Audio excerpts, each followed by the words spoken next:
जय हिंद। 2024 में बिहार में ही नहीं पूरे देश में जो है लोकसभा का चुनाव होना है और 2025 में बिहार सहित 2-4 राज्य में और भी विधानसभा का चुनाव होना है। अगर इस बार 24 और 25 में अगर तेजस्वी यादव और नीतीश कुमार अगर 2-3 काम को सही नहीं करेंगे तो इन लोग का जो है ऐसा सुपड़ा साहब होगा कि ये लोग का जो है कहीं के नहीं रहेंगे। आइए आपको हम बताते हैं कि वो कौन से 3 काम हैं जो कि नीतीश और तेजस्वी को सही नहीं करेंगे। तो जिस तरह 2019 में आरजेडी के पास एक भी सांसद अभी तक नहीं है, उसी तरह 2024 में भी आरजेडी के पास फिर एक भी सांसद नहीं रहेंगे। 2024 के इलेक्शन में इन लोगों के पास सांसद होगा कि नहीं होगा यह तो कहना मुश्किल है, लेकिन 2019 में जब इलेक्शन हुआ था तो नीतीश कुमार जहाँ बिहार में बीजेपी और जदयू की गठबंधन की सरकार जिस समय हुई थी तो उस समय में जहाँ जदयू के अधिकांश जगह बीजेपी के सपोर्ट के ही कारण जदयू के एमपी बने हैं और उस समय 2019 में आरजेडी के पास एक भी सांसद वो नहीं जीत पाए थे। इस बार 24 और 25 का जो इलेक्शन होगा लोकसभा और विधानसभा का, अगर उसमें अगर नीतीश कुमार तेजस्वी यादव ने अगर ये 3 चीज़ों को अगर सही नहीं करेंगे तो ये लोग राजनीति से हाथ धो लेंगे। आइए आपको हम एक एक करके पूरी बात बताते हैं कि क्या वो तीनों मामला है। आप मेरा नमस्कार स्वीकार कीजिए, मैं परमानंद सत्यवादी और आप चाणक्य न्यूज़ बिहार देख रहे हैं। सबसे पहले बिहार के मुख्यमंत्री नीतीश कुमार और उप मुख्यमंत्री तेजस्वी प्रसाद यादव जी, इन लोगों का जो मैनेजमेंट होता है वो सबसे पहले इन लोग का मैनेजमेंट सबसे ख़राब है मैनेजमेंट। अब आप देखिए मैनेजमेंट क्या, तो अगर मानिए कभी आप देखते होंगे और सब पार्टी में अगर बीजेपी में आइए, अगर बीजेपी के किसी विधायक अपने दूसरे विधायक से नाराज़ होते हैं तो बीजेपी के जो भी बड़े प्रदेश अध्यक्ष हो, जेपी नड्डा हो, जो भी हो बड़े बड़े या राष्ट्रीय राज्य स्तर पे जो प्रदेश अध्यक्ष होते हैं उन सबको तुरंत सुलझा के मीडिया में यह बात आने नहीं देते हैं, हाईलाइट नहीं होने देते हैं कि हमारे विधायक एक दूसरे से टनबन है। लेकिन बिहार में कभी ऐसा होता है आरजेडी जदयू का बुराई ऐसा करना स्टार्ट कर देता है कि उनके बारे में आप कह नहीं सकते हैं, और जदयू भी जो है वह आरजेडी का बुराई पूर्ण रूप से करता है। वहीं एआईएम पतंग छाप जो हैदराबाद की पार्टी है उसके भी 4-5 विधायक हैं, वो भी उस तीनों विधायक मिलकर एक दूसरे के सिर्फ और सिर्फ बुराई करते हैं।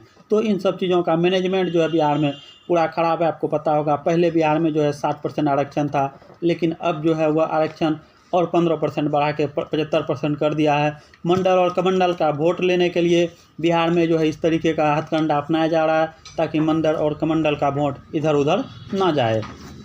और दूसरा बात, सबसे बड़ी बात, मैनेजमेंट इस तरीके से होना चाहिए ताकि बिहार में एक दूसरे का अगर बुराई कर रहे हैं तो कम ही समय में इन चीज़ों से निपटा जा सके और यह बात मीडिया में ना आए। आइए हम दूसरा बात आपको बताते हैं। सबसे बड़ा जो बिहार में जब से आरजेडी जदयू का गठबंधन हुआ है तो बिहार के एक शिक्षा विभाग के अपर मुख्य सचिव हैं जिनका नाम है के पाठक, जिनसे सभी लोग परिचित हैं। वो आए दिन कड़े फैसले, कभी कभी सही फैसले कभी कभी गलत फैसले, लेकिन फैसले लेने में वे लेट ना करते हैं, वो क्विक डिसीजन लेते हैं फैसले के मामले में कि वो तुरंत जो है फैसले लेते हैं। इस तरीके से वो फैसले लेते हैं। आपको पता होगा कि ये साल जो छठ और दीपावली हुआ उसमें हिंदुओं को त्यौहार को काट के छुट्टी को इस तरीके से बिहार में बीजेपी जो था एक माहौल पैदा कर दिया था कि आपके खिलाफ आरजेडी और जदयू आपके हमेशा खिलाफ काम करती है। आपको पता होगा 3 से 4 दिन पहले, मतलब 3 दिन ही पहले बिहार में जो था फिर से 2024 का बिहार सरकार ने कैलेंडर जारी किया है जिसमें भी हिंदू के जितने भी पर्व होते हैं सबका छुट्टी काट के जो है ये बराबर कर दिए। इस तरीके से बीजेपी जो है पूरा का पूरा माहौल अपना बना चुकी है बिहार में कि आपके खिलाफ पूरा हिंदूवादी, हिंदू विरोधी सरकार जो है बीजेपी और जदयू और आरजेडी मिलकर चला रही है। इस तरीके से जो है इनका सुपड़ा साफ हो सकता है। आइए आपको हम एक और बताते हैं।